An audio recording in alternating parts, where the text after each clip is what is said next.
This EU empire, ever seeking to expand, stated its territorial claim on the Ukraine some years ago.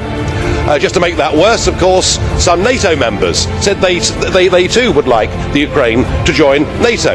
We directly encouraged the uprising in the Ukraine that led to the toppling of the President Yanukovych, and that led, of course, in turn to Vladimir Putin reacting.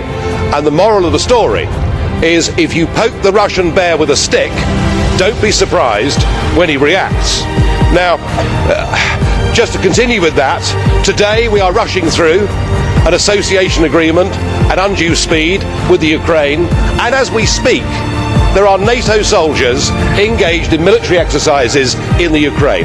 Have we taken leave of our senses? Do we actually want to have a war with Putin? Because if we do, we're certainly going about it the right way.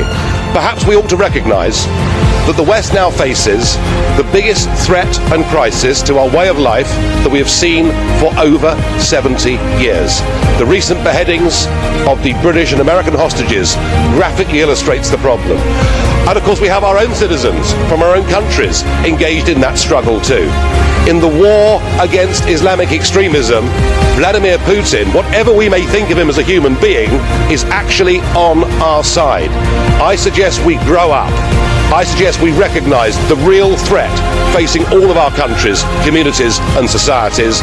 We stop playing war games in the Ukraine and we start to prepare a plan to help countries like Syria, like Iraq, like Kenya, like indeed Nigeria, to try and help them to deal with the real threat that faces us. Let's not go on provoking Putin. There should be a huge degree of guilt in this House about what provoked all of this in the first place, and we saw Western Ukrainians waving European flags, rioting, setting fire to things, and effectively staging a coup d'etat which brought down the Ukrainian president, which has led to this instability.